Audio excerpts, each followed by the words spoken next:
Alrighty, guys. I'm sorry this is so last minute. And I totally understand nobody is on right now. If you are not watching this live, but hopefully, if you have any questions about our assignments for this week, that you will look back on this video for any explanations that you might need. So I'm going to go ahead and share my screen, and we'll go ahead and get started. Hopefully, this will not be as long as our last one was. I should be able to get through this in just a few minutes, really. Okay. So let's jump in right here. Alrighty. So just making sure that we're keeping up with announcements. I haven't had anything to post the last few days, but I hope you guys had a good break yesterday. We did not have any classes on Gaston's College for the holiday. And yeah, we'll go ahead and get started on our first module that we're going to be going over. So right now, this week, all you need to be focused on is on module 1. So we'll go ahead and take a look at the due dates and just sort of how the structure of this looks and how the foreseeable structures for the modules will look. So our first lesson, we're going to be just going over a very basic understanding of what visual art is. And we'll be just going through what art mediums are, different types of artwork, such as representational, abstract, etc.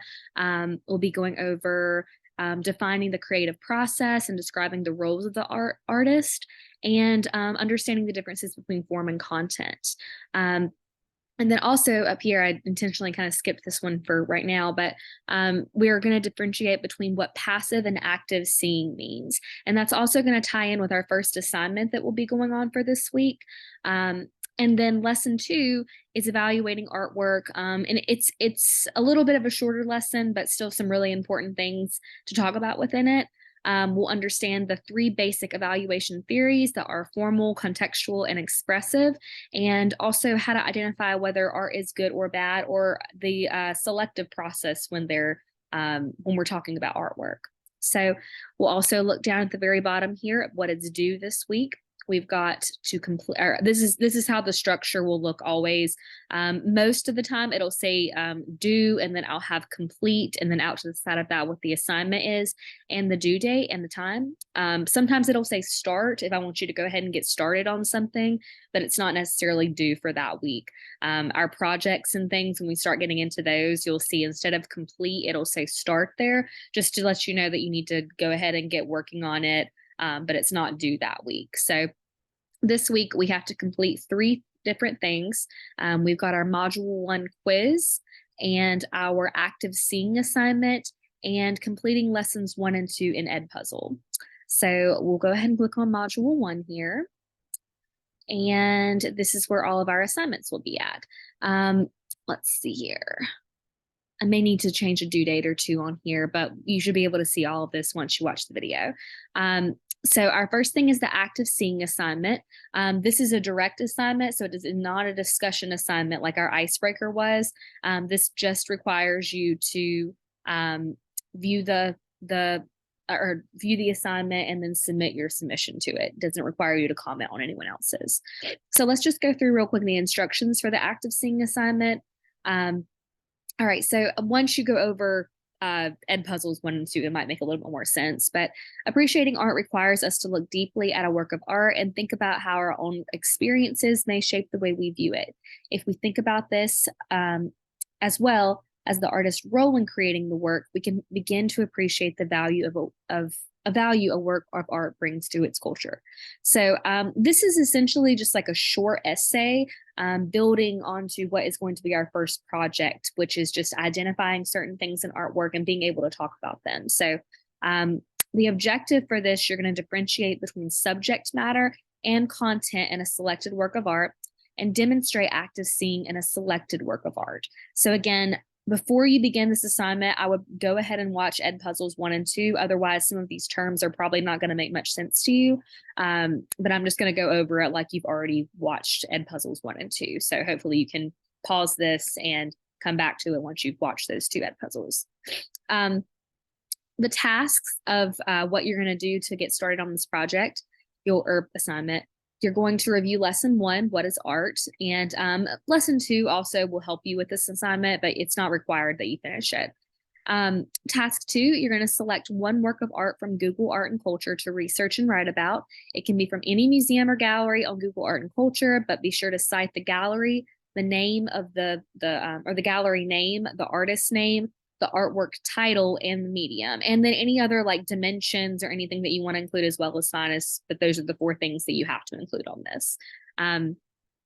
Task 3, you're going to utilize active seeing to explore the image more deeply. Look closely at the work and spend more time researching it and the artist. Remember, active seeing means that you consider that everything we see is filtered through a long history of fears, prejudices, emotions, customs, and beliefs. Task 4, your assignment is to write a 2-paragraph essay. Before beginning, include a high-quality image of your artwork labeled with the title, artist name, etc., etc. If you're using Google Art and Culture, which I would really recommend for any of these that you're going to use, even if you have an artwork in mind, maybe try to find it on Google Art and Culture, because all of the correct dimensions and mediums and the gallery and all of that will be correct on there. And also the image will be on there. So you can just save the image from Google Art and Culture if you'd like to. And we know that it'll be a high quality image if it comes from there. Paragraph 1, you're going to write a paragraph exploring the subject matter and the content. So remember, subject matter is what we can visually see. So let's imagine that we are looking at Starry Night, because 1, I don't want you to use that one as a example or as your example. And then 2, it's one that we are all familiar with. But again, don't use Starry Night. I'll make a note on the presentation of that as well. But we know Starry Night. It's just, it's been done. It's been said. I have nothing against it. But I would like for you to choose something a little bit more that makes you explore and makes you look at artwork that you haven't seen before. But I'll make a note of that on the instructions as well.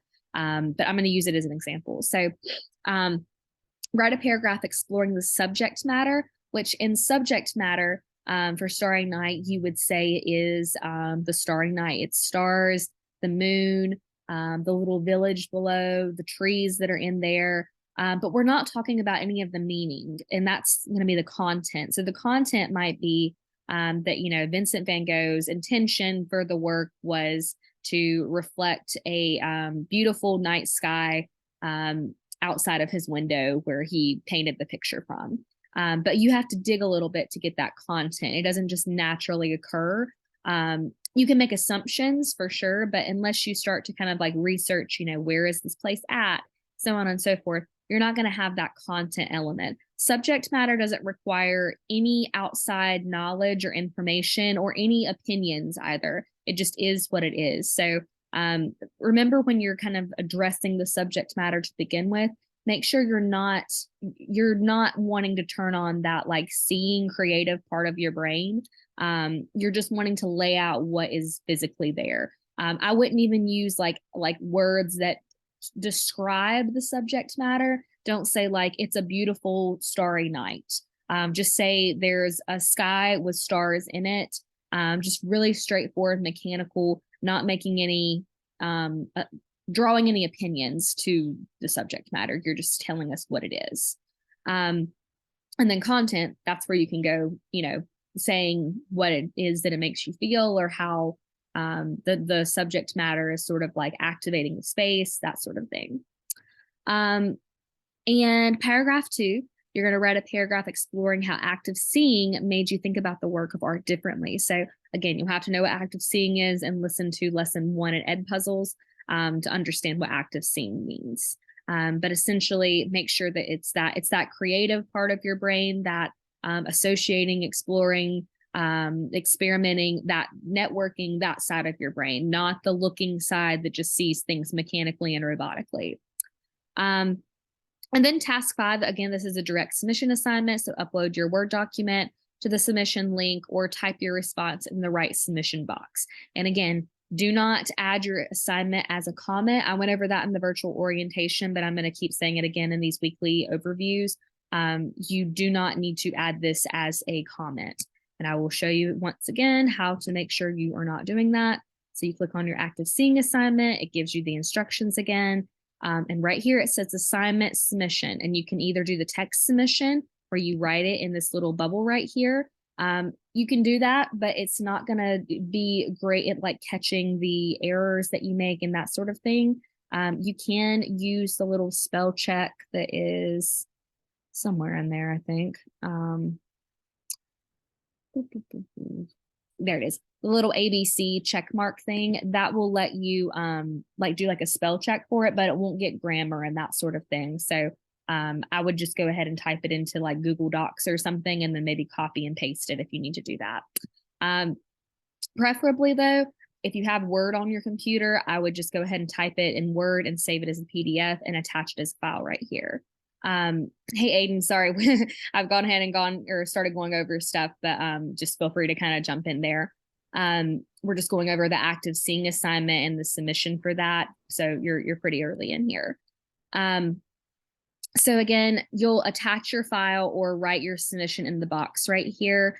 But when you go to submit your assignment, don't, and especially if you're doing it on Google Docs, please do not just copy and paste like the URL into the box, because then it'll link me to the Google Doc, and that's not how I won't be able to grade your assignment if you do that. So make sure to write it like both of your paragraphs out in the right submission, or you attach a file. Don't give me a Google Doc link. And also do not add a comment right here. I know that's really easy to accidentally start typing into, but I won't grade your assignment if it's done that way. It doesn't go through our plagiarism checker, and it makes a whole slew of problems for grading. So again, text submission, comment submission.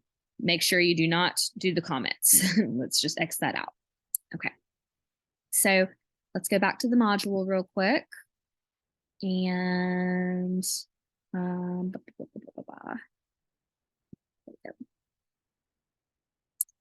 okay, so quiz for lessons 1 and 2. I'm not going to go over this too much, but obviously this is going to come from our ed puzzles. That's where the content will come from for you to be able to answer the questions in quiz 1 for lessons 1 and 2. Just some kind of like reminders on the quizzes, and I will make sure to remind you of this every time.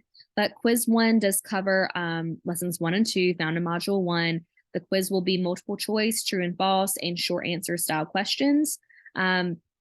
Before beginning, please remember there is only 1 attempt per quiz. You're not able to like redo the quiz once you've done it 1 time. I know a lot of Blackboard classes will let you take a quiz until you like get 100 or whatever, but for our class specifically, you do just get 1 attempt on the quiz. So make sure when you do go into it that you are ready to take the quiz.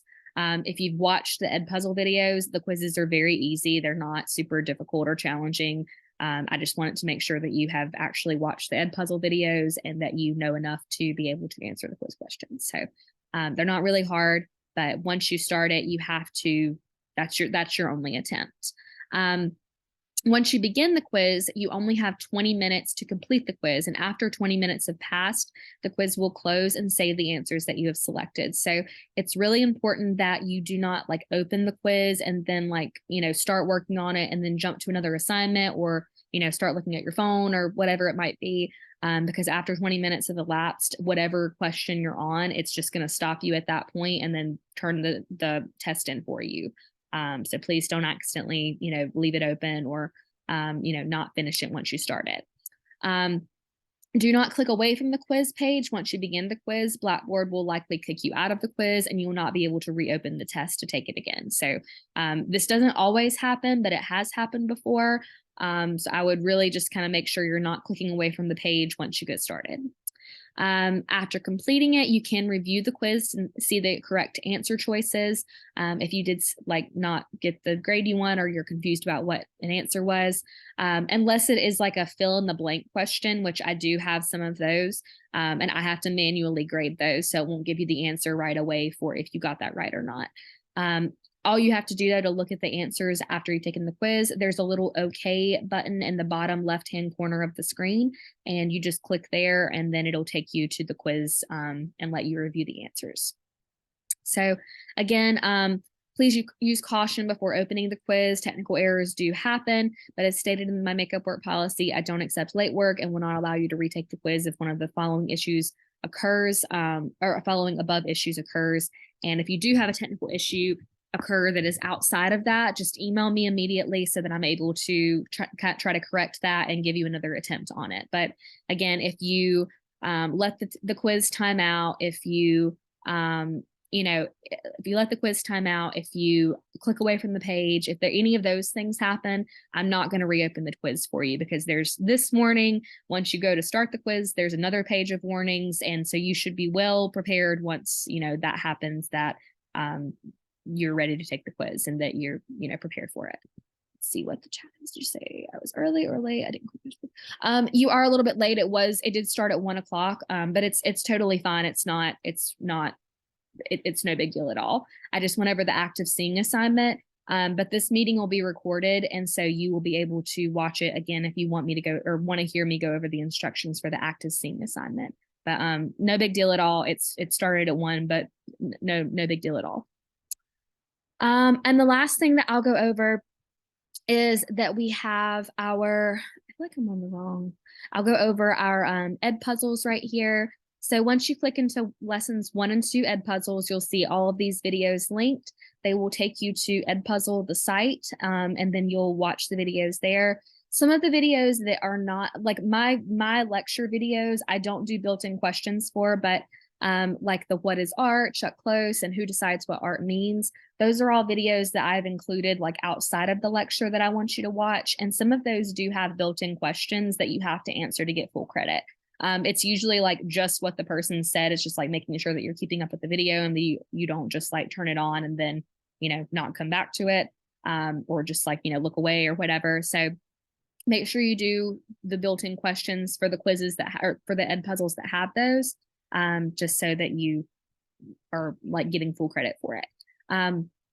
The way ed puzzle works, you cannot skip ahead with the videos, and you do have to watch them all the way through to get 100 on them. This is what counts into our participation grades. So if you don't do this on one of the videos, you won't get the full credit for it. It's not a huge deal if you miss. I'll just go ahead and tell you this. It's, just being open about it. It's not a huge deal if you miss one of the, like one ed puzzle video, if it's like you get a 0 on it, or like you don't answer the questions correctly that are built in or something like that. So we'll probably have like up to 60 ed puzzles, I would say, throughout this entire course. So if you miss one of those, it's like 1/60th of 1/10 of your final grade. It's like not even fractions. It's like micro decimal points of a point of what you would miss if you accidentally didn't watch one of the ed puzzle videos. So if you do miss one of those, it's not a big deal. So just, don't stress out too much about it. You can just always go back and watch it later on. Or I also have the PowerPoints here, so you can look at the PowerPoints as well, if that helps you a little bit better to like follow along. In the ed puzzle videos, it's just me, and I am like talking with doing the screen share with the lecture PowerPoints behind me.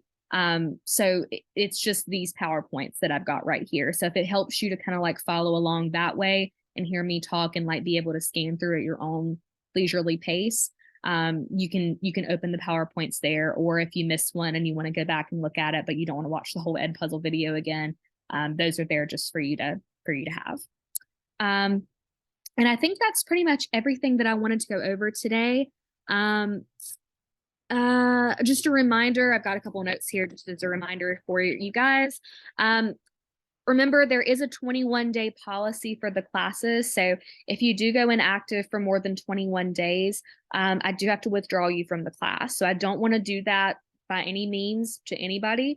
So just please make sure that you are not going inactive for a long period of time. And if you are doing that, and you want to remain enrolled in the class, that you're at least like emailing me or reaching out to me in some way so that I know not to withdraw you. Sometimes if I can't get a hold of people and it's been like 18 days and they're not emailing me back or haven't submitted anything or haven't accessed the course, then I'll go ahead and withdraw. You can always be reinstated into the class, but if it goes over the 21-day period, I start to get in trouble. So I just want to make sure that we are, keeping up with one another and that it doesn't go on for too long. My other thing I wanted to mention, I do already have a extra credit opportunity for you guys. So I know that we haven't had any assignments yet, but I can apply these points later on to an assignment if you would like me to. I haven't posted this in the announcements yet. I'm getting ready to do that after we get off of here. But I'll go ahead and show you what that is going to be. So we will, let's see here. I can get my computer to go. Here's the information for it. So Gaston College on the Dallas campus has several art galleries. They've got the Roush Gallery, and that's their big one that they've got. And they also have like a student gallery. It's called the Lena Subin Gallery. But right now we have an exhibition going on. It's a fibers installation or exhibition called Insatiable Fibers by Portia York. She's a really talented artist and also a professor, I think at UNC Charlotte. But anyway, so her show is going on from January 9th until February 10th. And if you do want to attend her show and just take a selfie of yourself in the gallery, make sure that you're in the photo in the gallery, and you just email that to me, I'll apply, what is it? I think it's 20 points extra credit to an assignment. So if you have like an 80 on assignment and you want it to be 100, then I will apply that to that assignment and you'll get 100 on the assignment with the extra credit points. So obviously that expires on February 10th when her show closes. I think that they'll probably take down on the 10th. So don't wait until like the last day to go because they might be like uninstalling the show at that point. And then lastly, I'll post more information about this on the announcements page, so just look out for that. But I just wanted to go ahead and give you a heads up that that will be an opportunity for you coming up here, or really anytime. It's open right now, so you're welcome to go then. And another thing, please make sure that you are looking at your grade book regularly. This is not this. This is I'm not in student mode right now. Let's see.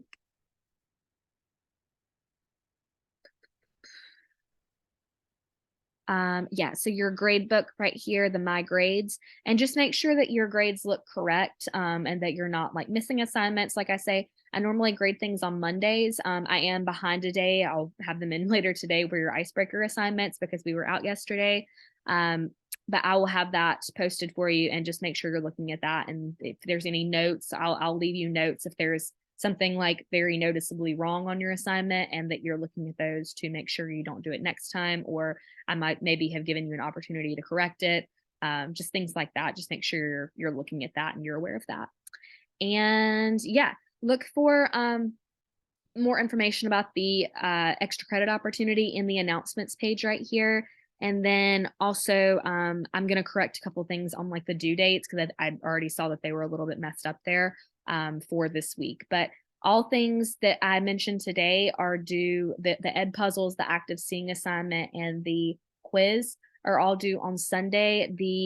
What day is it? I think it's the 22nd, whatever day Sunday. Yeah, the 22nd at 11:59 p.m. And if you are having issues or if you are like waiting until the last minute, that's totally fine. But just know that I probably won't respond to you after 5 p.m. on Fridays. And so if you're having technical problems or if you need clarification on a assignment, please make sure that you look at that and that you make me aware of it before 11 or before 5 p.m. on Friday so that I'm able to get back to you for certain. I have one more little chat. Sorry.